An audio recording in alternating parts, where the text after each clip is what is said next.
بسم اللہ والصلاة والسلام علی رسول اللہ وآلہ وعلا۔ السلام علیکم ورحمۃ اللہ وبرکاتہ۔ کیا قسطوں کے اوپر انسٹالمنٹ پر کسی چیز کو خریدا جا سکتا ہے؟ کیا اس طرح ادھار کا معاملہ کرنا یہ جائز ہے؟ شریعت کی روح سے کیسا ہے؟ کیا ہم اپنے گھریلو سامان کو فریج، استری، موٹر سائیکل، گاڑی، گھر، پلاٹ کچھ قسطوں کے اوپر، انسٹالمنٹ کے اوپر ہم خرید سکتے ہیں؟ اس کا مطلب یہ ہے کہ ایک چیز کی قیمت اگر 1,00,000 روپے ہے تو کیا ہم کچھ رقم نقد دے کر اور باقی قرض کر سکتے ہیں؟ اور پھر کیا اس قرض کے اوپر ایک شخص یوں کہے، مثلا آپ کو ایک موبائل چاہیے جس کی قیمت 10,000 روپے ہے اور آپ کے پاس اس موقع پر صرف 1,000 روپے ہے اور آپ یہ چاہتے ہیں کہ یہ موبائل آپ کی ضرورت ہے اور آپ کو مل جائے، تو بیچنے والا شخص آپ سے یہ کہتا ہے کہ جناب نقد میں تو یہ 10,000 کا میں بیچوں گا، لیکن اگر آپ ادھار کریں گے تو میں اس کی قیمت 15,000 میں یہ آپ کو بیچ دوں گا، اور آپ ہر مہینے مجھے 1,000 روپے، 500، یہ جس طرح لوگوں کا آپس میں طے ہو جائے آپ یہ مجھے دیا کریں، اور اس طرح جب یہ 15,000 تک قیمت پوری ہو جائے گی آپ اس کے مالک ہوں گے، آپ کے پاس اس کے مکمل اختیارات ہوں گے، وگرنہ تب تک میں آپ کی یہ چیز بطور ضمانت کے، گارنٹی کے، اس طرح میں آپ کی اپنے پاس رکھوں گا۔ کیا یہ معاملہ کرنا جائز ہے یا نہیں ہے؟ آج کی اس ویڈیو میں انشاءاللہ ہم اس بات کو سمجھنے کی کوشش کریں گے۔ بعض حضرات اسکالرز یوٹیوب کے اوپر آپ دیکھیں، گوگل پر آپ کے سامنے آرٹیکلز نظر آئیں گے، علماء گفتگو کرتے ہیں اور وہ کہتے ہیں کہ یہ جائز نہیں ہے، یہ حرام ہے۔ انسٹالمنٹ یعنی نقد پر تو قیمت کچھ بتائی جائے اور ادھار پر کچھ بتائی جائے، وہ کہتے ہیں کہ یہ ہی سود ہے، سود اور کچھ اور کیا ہے، سود کے کیا سینگ ہوتے ہیں وغیرہ وغیرہ، وہ یہ کہہ کر لوگوں کو منع کرتے ہیں اور کہتے ہیں کہ جو لوگ اس کے جواز کا فتویٰ دیتے ہیں، جو لوگ اسے جائز قرار دیتے ہیں، تو در حقیقت وہ الیاذ باللہ وہ سود کو ایک طرح سے جواز دے رہے ہوتے ہیں۔ لیکن دوستو ہمارے ہاں اکثریت طور پر آپ دیکھ رہے ہوں گے کہ ہمارے معاشرے میں، پاکستان میں اور دنیا بھر میں انسٹالمنٹ کے اوپر کاروبار ہوتا ہے، پلاٹس لیے اور دیے جاتے ہیں، گھروں کو لیا اور دیا جاتا ہے اور بہت ساری چیزیں، کیونکہ ایک وقت میں ہمیں جب چیز چاہیے ہوتی ہے تو پوری قیمت ضروری نہیں ہے کہ موجود ہو، تو اس طرح پھر لوگ ایک دوسرے کے ساتھ تعاون کر کے کچھ لوگ اس بزنس میں اترے ہیں اور انہوں نے کہا ہے کہ بھائی ہم یہ ساری چیزیں ہم آپ کو فراہم کریں گے، اور آپ اگر ہمیں پوری رقم نہیں بھی دیتے ہیں وقتاً فوقتاً آپ ہمیں تدریجاً پیسے دیتے رہیں، اور جب آپ قیمت پوری ادا کر چکے ہوں یا جو اس کے اوپر جو زیادہ ہے یہ دے چکے ہوں تو یہ قیمت آپ کی ہو جائے گی۔ تو دوستو کچھ لوگ اس کو ناجائز کہتے ہیں، لیکن اگر ہم قرآن و سنت میں غور کریں، آج اس ویڈیو میں انشاءاللہ ہمیشہ کی طرح ہم قرآن و سنت سے اس مسئلے کو سمجھنے کی کوشش کریں گے۔ اللہ رب العزت نے ارشاد فرمایا، سورہ نساء سورۃ نمبر 4 کی آیت ہمارے سامنے ہے 28۔ اللہ رب العزت نے ارشاد فرمایا، یرید اللہ ان یخفف عنکم وخلق الانسان ضعیفا۔ اللہ کا ارادہ یہ ہے کہ وہ تم سے تخفیف کرے، یعنی تمہارے لیے آسانیاں پیدا کرے۔ وَخُلِقَ الْإِنسَانُ ضَعِيفًا، انسان کو ضعیف پیدا کیا گیا، انسان کی فطرت جو ہے وہ کمزور ہے، انسان کے اوپر اللہ سبحانہ و تعالیٰ اس کو مشقت میں نہیں دیکھنا چاہتا۔ یہ ہے یعنی اسلام ہر حال میں چاہتا ہے کہ جو بندہ ہے اللہ کا ارادہ یہ ہے کہ اس کے اوپر سے بڑی چیزوں کو ہٹا دے اور اس کے لیے بہت ہلکا پن اس کے لیے پیدا کر دے، اس کی زندگی میں، اس کی باڈی میں، اس کی سوچ میں، اس کی عقل میں، اس کے لیے یہ پیدا ہو۔ اگلی آیت میں فرمایا، اے ایمان والو، یا ایھا الذین آمنوا لا تأکلوا اموالکم بینکم بالباطل، ایک دوسرے کا مال باطل طریقے کے ساتھ مت کھاؤ، الا ان تکون تجارۃ عن تراض منکم، مگر یہ کہ جب تمہاری باہم رضامندی سے کوئی بزنس ہو رہا ہو، مگر جب تم آپس میں ایک دوسرے کی خوشی کے ساتھ، دل کی رضا کے ساتھ جب تم تجارت کر رہے ہو تو پھر تم ایک دوسرے کا مال وہ استعمال کر سکتے ہو یا اسے حاصل کر سکتے ہو۔ وَلَا تَقْتُلُوا أَنفُسَكُمْ إِنَّ اللَّهَ كَانَ بِكُمْ رَحِيمًا، یہ آیت ہے، یہ دوسری آیت میں نے آپ کے سامنے رکھی۔ اس آیت سے یہ بات معلوم ہو گئی کہ تجارت کرنا، اللہ رب العزت نے اس تجارت کے نتیجے میں جو مال ملتا ہے وہ مال حاصل کیا جا سکتا ہے، اور اس میں بھی دوسرے کی رضا شامل ہونا چاہیے۔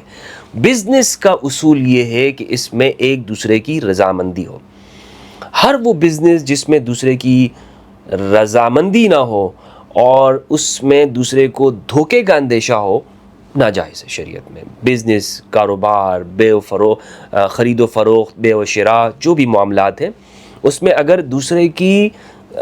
دوسرے کا استحصال کیا جا رہا ہے یا وہ راضی نہیں ہے تو پھر وہ چیز جائز نہیں ہوگی۔ تو اس میں بنیادی جو شرط ہے بزنس کے اندر، تجارت میں، رضامندی ہے۔ دوسری بات، ایک آیت میں آپ کے سامنے رکھنا چاہتا ہوں، سورہ بقرہ کی آیت نمبر 282۔ اللہ رب العزت نے ارشاد فرمایا، یا ایھا الذین آمنوا اذا تداینتم بدین الی اجل مسمی فاکتبوہ۔ اہل ایمان سے حکم ہوا کہ جب تم آپس میں قرض کا معاملہ کرو، الی اجل مسمی، یہ قرض کسی وقت مقررہ تک ہو، ایسا ادھار کا معاملہ جس میں تم ایک ٹائم مقرر کر دو، تو اسے لکھ لیا کرو۔ یہ ضروری ہے کہ آپس میں لکھو تاکہ کل کو اختلاف نہ ہو، تاکہ کیونکہ خرید و فروخت کا معاملہ ہے، مالی معاملہ ہے، تو اس میں یہ ہے کہ جب بھی تم قرض کا معاملہ کرو تو آپس میں اسے لکھ لیا کرو، یعنی اسے نوٹ میں لے آؤ، کمپیوٹر میں یا جو بھی تمہارے پاس اس وقت کا جو سیٹ اپ ہے اس میں، تاکہ کل اختلاف کی صورت میں اسے پیش کیا جا سکے۔ تو اس آیت سے یہ بات معلوم ہو گئی کہ قرض بھی جائز ہے، اور قرض میں اگر ایک مدت متعین ہو، وہ بھی مدت بھی متعین کی جا سکتی ہے، اور اسی طرح ایگریمنٹ بھی لکھے جا سکتے ہیں، ایک دوسرے کے ساتھ جو معاہدے ہو رہے ہیں، ایک دوسرے کے ساتھ جو وثیقہ کیا جا رہا ہے اسے لکھا ہونا چاہیے۔ آیت نمبر 283 میں فرمایا، وَإِن كُنتُمْ عَلَى سَفَرٍ وَلَمْ تَجِدُوا كَاتِبًا فَرِهَانٌ مَقْبُودًا، اگر تم سفر کی حالت میں ہو اور دستاویز لکھنے کے لیے کوئی کاتب نہ ملے تو پھر تم اپنا مال گروی میں دے سکتے ہو۔ اس بات کا کیا مطلب ہے؟ اس بات کا مطلب یہ ہے کہ مثال کے طور پر آپ سفر میں جا رہے ہیں، آپ کے پاس گاڑی میں پیٹرول ختم ہو گیا، گاڑی میں کچھ، اور آپ کے پاس نہ جیب میں کیش ہے، نہ آپ کے پاس کوئی ایسی چیز ہے کہ جو پیسے نہیں ہے آپ کے پاس، اور آپ کے پاس کارڈ بھی آپ گھر میں بھول گئے۔ اب آپ کو اس موقع پر اس کے لیے آپ کو آئل ڈلوانا ہے، کچھ کام آپ کو پڑ گیا ہے، پیسوں کی ضرورت ہے، کیش کی، کوئی شخص آپ کو مل گیا، آپ اسے کہتے ہیں بھائی مجھے اتنے پیسوں کی ضرورت ہے اور سخت ضرورت ہے، لیکن میرے پاس ابھی اس وقت میں کچھ بھی نہیں ہے، تو تم یہ پیسے مجھے دے دو، قرض مجھے دے دو۔ تو وہ آپ سے کہے گا کہ بھائی مجھے کوئی گارنٹی بھی تو میرے پاس ہونا چاہیے، تو آپ کہتے ہیں بھائی یہ میرا موبائل اپنے پاس رکھ لو، یہ بلکہ یہ جو پیسے جو مجھے چاہیے اس سے زیادہ کے، لیکن مجھے اس وقت ضرورت ہے، تو آپ وہ موبائل اس کے پاس رکھوا لیتے، تو یہ ہوتا ہے گروی رکھنا، یعنی ضمانت اور گارنٹی کے طور پر۔ تو یہ بھی اسلام کے اندر جائز ہے، یعنی شریعت اس بات کی اجازت دیتی ہے کہ آپ ضرورت کے وقت میں اپنی کوئی چیز وہ آپ گروی رکھوا سکتے ہیں۔ مثال کے طور پر آپ کو کچھ ایسی چیز چاہیے کہ جس کے بدلے میں آپ اپنے پراپرٹی کے کاغذات گروی رکھوا دیں، آپ کوئی سونا گروی رکھوا دیں، آپ اپنی گاڑی گروی رکھ سکتے ہیں، اس طرح کی کوئی ایسی چیز جو بہت قیمتی ہو لیکن آپ کو اس سے الگ ایک چیز کی ضرورت ہے اور آپ اس کو حاصل کرنا چاہتے ہیں، تو آپ ان چیزوں کو گروی رکھوا دیا کرتے ہیں۔ یہ ایک عام فہم بات ہے، ہمارے معاشرے میں اس پر عمل کیا جاتا ہے اور اس کی اجازت دی گئی ہے۔ اچھا، آگے فرمایا، اگر تم میں سے کوئی شخص دوسرے پر بھروسہ کر کے اس کے ساتھ کوئی معاملہ کرے تو کہتے ہیں فَلْيُؤَدِّ الَّذِي اؤْتُمِنَ أَمَانَتَهُ وَلْيَتَّقِ اللَّهَ رَبَّهُ، تو جس پر بھروسہ کیا گیا ہے اسے چاہیے کہ امانت ادا کرے اور اللہ سے، اپنے رب سے ڈرے۔ اور پھر آگے فرمایا وَلَا تَكْتُمُوا الشَّهَادَةَ، اور گواہی کو مت چھپاؤ، اور جس نے گواہی کو چھپایا تو اس کا دل گنہگار ہوا۔ اب یہاں پر جو آگے اس آیت نمبر 283 میں یہ کہا ہے کہ اگر تمہیں ایک دوسرے کے اوپر بھروسہ ہو جائے تو جس کی جو امانت ہے اسے چاہیے کہ جو امانت اس کے پاس ہے اسے پھر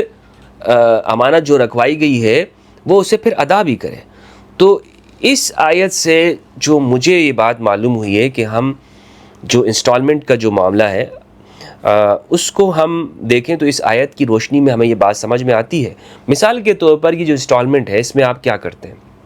اس میں ہوتا یہ ہے کہ ہم مثلا کسی سے کوئی چیز خریدنے جاتے ہیں تو وہ تو ایسے ہی اندھا دھند تو نہیں دے دیتا نا، اس کو بھی بھروسے کے لیے اعتماد، اس کو چاہیے کہ وہ آپ اس کو کل یہ چیز لوٹائیں گے، تو وہ آپ سے کچھ ڈاکومنٹس رکھتا ہے، آپ سے کچھ پراپرٹی کے کاغذات بھی مانگ سکتا ہے، آپ سے آپ کا CNIC بھی رکھ سکتا ہے، پاسپورٹ رکھ سکتا ہے، کوئی ایسی چیز جو آپ کی شناخت ہو، کل وہ آپ تک پہنچ سکے۔ تو دوستو یہ اس لیے ہوتا ہے کہ اعتماد، کس لیے ہوتا ہے کہ اسے اعتماد حاصل ہو. تو یہ بالکل ایک گروی رکھوانے والی جیسی بات ہو گئی. اور گروی رکھوانا، رہن جو میں نے کہا آپ کو، وہ جائز ہے. مثلا آج آپ انسٹالمنٹ پہ کوئی چیز خریدتے ہیں تو دکاندار یا کوئی بھی شخص آپ کو ویسی انسٹالمنٹ پہ نہیں دیتا، آپ سے کوئی چیز گروی رکھ لیتا ہے. وہ ڈاکومنٹس اس کے پاس گروی ہوتے ہیں، اور آپ کو یہ ہوتا ہے کہ یار اگر میں نے یہ رقم ٹائم پہ نہ دی تو یہ مجھے جو ڈاکومنٹس میرے رکھوائے گئے ہیں وہ مجھے بہت ضروری ہے. کل کو مجھے کسی اور جگہ کام آ سکتے ہیں، میرا سفر ہو سکتا ہے، تو پاسپورٹ میرے لیے ضروری ہے. تو یہ گروی کا مسئلہ ہو گیا. اور اس کو اگر ہم یہ دیکھتے ہیں تو ہمیں اس سے قیاس کرتے ہوئے ہمیں انسٹالمنٹ کا معاملہ سمجھ میں آ جاتا ہے. اور اس پہ جو فائدہ اٹھایا جاتا ہے وہ فائدہ در حقیقت جس کو ہمارے ہاں لوگ ناجائز کہتے ہیں، وہ آپ یہ دیکھیں کہ وہ اس نے جو بزنس کے اندر پیسہ لگایا ہوا ہے اس سے فائدہ تو اٹھائے گا نا. ایسا تو نہیں ہوتا کہ ایک آدمی بزنس اس لیے کر رہا ہو کہ میں یہ چیز جو خرید رہا ہوں 10 روپے کی میں نے خریدی، اس کو 10 کی بیچوں گا. ایسا تو نہیں ہے. آپ کو جو شخص کہہ رہا ہے یار ادھار نقد پہ جو میں آپ کو دے رہا ہوں یہ 10,000 کی، مارکیٹ کے اندر اس کی ویلیو یہ ہے، لیکن چونکہ آپ مجھے یہ پیسہ جو میرا فائدہ ہے یہ مجھے این ٹائم پہ نہیں دے رہے ہیں، اور میں نے جا کر آگے اور بھی ادائیگیاں کرنی ہوتی ہیں، تو وہ شخص چونکہ تھوڑا تھوڑا فائدہ لوگوں کے لیے رکھتا ہے، لوگوں سے لیتا ہے، اور اس طرح ایک مجموعی چیز سے آگے اور مزید پیسہ بزنس میں لگاتا ہے، اور پھر اس نے چونکہ اور ادائیگیاں کرنی ہوتی ہیں. اس طرح ایک پیسے سے پیسہ بننے کا جو ایک عمل ہے، جو کہ بالکل ایک اس کی اجازت دی گئی ہے کہ آپ کاروبار میں، بزنس میں پیسے سے پیسہ بنا سکتے ہیں، وہ حرام نہیں ہے. حرام کیا چیز ہے؟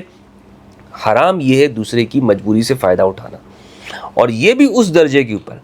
کہ جس میں آپ کو معلوم ہو کہ آپ دوسرے کو سہولت دے سکتے ہیں لیکن آپ پھر بھی اس کو سہولت نہ دے رہے ہوں. تو ایک ایسا شخص جو ہے مثال کے طور پر وہ یہ دیکھ رہا ہے کہ ایک شخص ایسا ہے کہ جس کو بہت ضرورت ہے، مثلا کسی کو اگر کھانے کی ضرورت ہے اور پھر بھی وہ اسے کہہ رہا ہے یار تمہیں ایک بوری آٹے کی چاہیے، 10 کلو آٹا چاہیے، گندم چاہیے، 2 وقت کی روٹی چاہیے، لیکن پھر بھی اچھا مجھ سے میرے پاس نے وہ چیز گروی رکھوا لو. تو یہ ہوتا ہے مجبوری سے فائدہ اٹھانا. لیکن ایک شخص جب گاڑی لینے جاتا ہے تو جو شخص 1 کروڑ کی گاڑی خرید رہا ہے تو وہ 15 لاکھ اس کے لیے انسٹالمنٹ کی مد میں اضافہ دینا یہ اس کی مجبوری سے فائدہ اٹھانا نہیں ہے. جو شخص 3 لاکھ روپے کا موبائل لینا چاہتا ہے، جو شخص 20,000 کا موبائل لینا چاہتا ہے، اگر وہ 5,000 اضافی وہ دے رہا ہے تو کیا یہ سود میں آتا ہے؟ ہرگز سود میں نہیں آتا. سود کی تو جو میں نے ڈیفینیشن کی ہے، جو میں نے آپ کے سامنے رکھا ہے، جو میرا لیکچر ہے اس کے اوپر، وہ آپ ضرور دیکھیے گا تاکہ معلوم ہوگا کہ بزنس میں اور بیع کے اندر کیا فرق ہے اور قرآن مجید کس چیز کو سود کہہ رہا ہے. انسٹالمنٹ کے اوپر ایک روایت ہے جس میں ہم غور کریں تو ہمیں یہ بات معلوم ہوتی ہے کہ بلا شک و شبہ اس سے ہم استدلال کر سکتے ہیں. حضرت بریرہ رضی اللہ تعالیٰ عنہ کا قصہ ہے صحیح بخاری کے اندر. صحیح بخاری کی روایت ہے 2729. حضرت عائشہ سے روایت ہے، اور حضرت عائشہ یہ فرماتی ہیں کہ میرے پاس بریرہ رضی اللہ عنہ آئی، کہنے لگی کہ میرے جو مالک ہے نا، میں نے اپنے مالک سے 9 اوقیہ چاندنی کے اوپر مکاتبت کر لی. مکاتبت کا مطلب یہ ہے کہ پہلے جب غلام رکھے جاتے تھے تو آپ اپنے غلام سے یہ کہتے تھے کہ تم میرے لیے کما کے لاؤ، میں جب تم مجھے 1,00,000 درہم، 10,000 درہم جتنے بھی ہیں وہ آپ رکھیں، جب تم اتنا کما کے لے آؤ گے تو تم آزاد ہو جاؤ گے،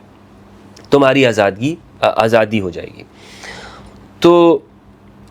وہ کہتی ہیں کہ میں نے اپنے مالک سے 9 اوقیہ چاندنی کے اوپر مکاتبت کر لی، ہر سال مجھے 1 اوقیہ دینا ہوگا، تو 9 سال کے اندر آزاد ہو جاؤں گی میں. آپ بھی میری مدد کیجئے، یعنی میں جلدی ان کو 9 اوقیہ دے دوں تو اس طرح میں جلدی آزاد ہو جاؤں گی، 1 سال کے اندر آزاد ہو جاؤں گی، 2 سال کے اندر آزاد ہو جاؤں گی. حضرت عائشہ کہتی ہیں کہ اگر تمہارے مالک چاہیں تو میں ایک دم انہیں اتنی قیمت ادا کر سکتی ہوں، یعنی یہ تمہیں یہ 9 سال کے اندر جو رکھی ہے نا کہ تم ان کی خدمت بھی کرتی رہو اور کچھ کما کے بھی لاؤ، تو میں ایک ساتھ ہی تمہیں 9 اوقیہ دے دوں، تم وہ جا کر اسے دے دو، تم آزاد ہو جاؤ گی.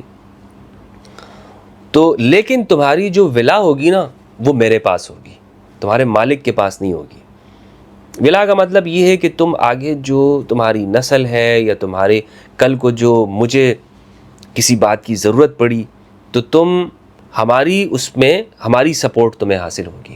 تم ان کے ساتھ جا کے کھڑی نہیں ہوگی۔ یہ پہلے زمانے میں ولا کا ایک پورا، جو لوگ نئے مسلمان ہوتے تھے یا وہ لوگ جو چھوٹے قبائل ہوتے تھے وہ بڑے قبائل کی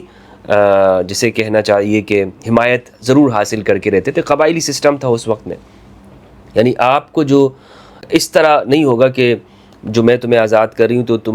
تمہارے مالک کی ولا تم پر ہو، نہیں، تم مالک سے بالکل آزاد ہو اور اب تمہارا تعلق مجھ سے ہوگا۔ بریرہ کہتی ہیں کہ وہ اپنے مالکوں کے ہاں گئی، ان سے اس صورت کا ذکر کیا، لیکن انہوں نے ولا کا انکار کر دیا۔ انہوں نے کہا نہیں ٹھیک ہے تم آزاد تو ہو جاؤ گی، لیکن تمہاری جو ولا ہے نا وہ ہمارے پاس ہوگی۔ یہ پھر واپس آئی تو رسول اللہ صلی اللہ علیہ وآلہ وسلم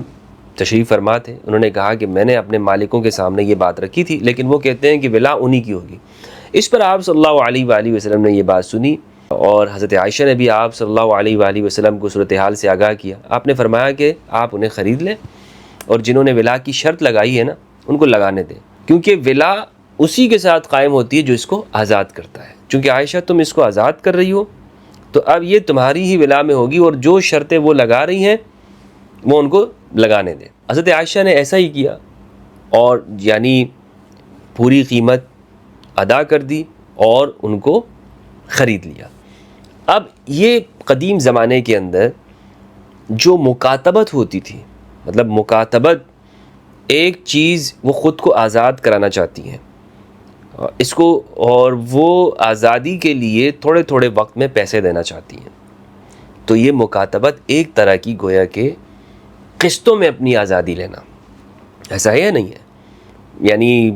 چاہے تو چونکہ وہ پورے پیسے تو کہیں سے نوق یا چاندنی یا ایک بڑی اماؤنٹ وہ ایک ساتھ پیدا نہیں کر سکتی، تو وہ تھوڑے تھوڑے رفتہ رفتہ وہ اپنی آزادی کو خریدتے تھے۔ تو بالکل اسی طرح ہے اگر ہم اس معاملے کو قسطوں کے اوپر قیاس کرتے ہیں، قسطوں کو اگر ہم دیکھتے ہیں، قسطوں کو اگر ہم اس پر قیاس کرتے ہیں تو ہمیں یہ بات نظر آتی ہے کہ انسٹالمنٹ کے اندر یہی چیز ہوتی ہے کہ ایک جو رقم ہے اسے وقتاً تھوڑا تھوڑا کر کے ادا کیا جاتا ہے تاکہ پھر وہ چیز آپ کی ملکیت میں آ سکے۔ تو یہ جو میں نے سمجھا ہے قرآن و سنت سے، جو مفہوم سمجھا ہے، اور اس مسئلے کو میں نے تلاش کیا کہ ہمیں قرآن و سنت میں اس کی کچھ نظیر ملے، کچھ مثالیں ملے، تو جو بات مجھے سمجھ میں آئی وہ میں نے آپ کے سامنے رکھ دی۔ اللہ سبحانہ و تعالیٰ سے دعا ہے کہ پروردگار ہم سب کو قرآن مجید میں تدبر کرنے اور اہل بیت کی معرفت عطا فرمائے۔ والسلام علیکم ورحمۃ اللہ وبرکاتہ۔